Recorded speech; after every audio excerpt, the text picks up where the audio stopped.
Let me tell you something. A person who don't know how or can't love themselves, okay, they can't love you. They cannot truly love you. And if they do love you, it's only to a certain extent. It's only with conditions. It comes with a shitload, a shit ton of limitations. Okay? And don't come for me, don't get mad when I say this, but a lot of times when you attract that type of love, it's because you in turn are not loving yourself either. All right? When you don't love yourself, you're going to attract karmic ass people who going to show you what it looks like when you don't love yourself. Okay? It might be that it looks good, and to a certain degree it feels good. And why? Because it's performative as fuck. A lot of people, all they got to do is look at you and become the thing that you say you want, and listen to the things that you say you want, and all I got to do is mimic that fucking energy, even if that's not them. That's why a lot of times when you get into these relationships, situationships, and shit like that, they only last for so long, because it's all predicated on a lie, on a half truth, on whatever the fuck you want to call it, but it's embellishment. And when you got two people who don't love themselves, who are not doing the work, okay, it becomes enmeshment. In some cases, it becomes a trauma bond. In many cases, it becomes a coping mechanism. We all done seen it. If we've not seen it, we've experienced it.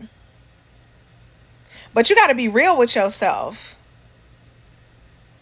If you're not willing to take the time to start to impart love within yourself, to love you, okay, for all your faults and all your glory, how the hell you think somebody else, or how do you think you're going to attract somebody who's going to do that? Shit, you don't even want to get that love to yourself. Why you think somebody else going to take the time to do that? It's very seldom that somebody healed, okay, or that's gone through the healing process, I should say. It's very seldom that they're going to come into a situation where they got to manage you emotionally, physically, energetically, spiritually. All of these things they got to manage.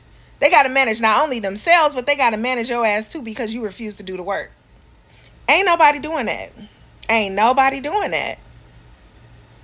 See, a lot of people come to the table and they have all these attachment issues, okay?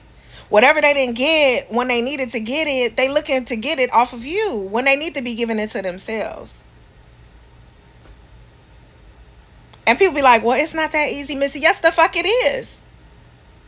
No, it's not all roses and sugar plums and fairies and fairy tales when you doing that hard ass work, when you healing, when you trying to shift from negativity to positivity. No, that shit is not easy at all. And a lot of times you're gonna be pissed off, you're gonna be frustrated, you're gonna be mad at the world, you're gonna be mad at yourself, you're gonna be guilty, you're gonna feel a lot of shit that don't look like how people advertise healing, because that shit they talking about is very surface level. Okay, they go write an entry in a journal and all of a sudden you're healed.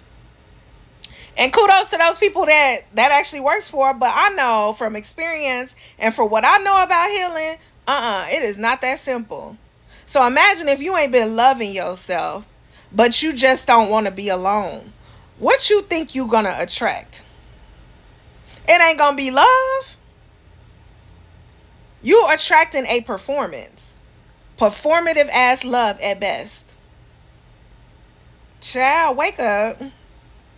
Wake up. When you care more about the next person than you care about yourself, that's not self-love. Okay? That's a form of sabotaging self-love. Cause self-love ain't gonna look pretty, cause half people that walk around here don't even know what they like, let alone love. So don't be surprised when they wake up one day and you thinking everything is gravy and they don't even know if they like or love you no more. Talk to me, because I think it's pretty simple. You got to do your due diligence yourself, and then you got to do your due diligence in making sure that you take the time to get to know people so you know where they at in their own healing journey, in their own personal journey. Because if you willing to do the work and then you couple yourself with somebody who ain't, it's already a misalignment. And something's got to change. But it can't be you compromising yourself at every turn, losing yourself, breaking away from your own self-identification just to appease somebody that you love when they don't even love themselves. Come on.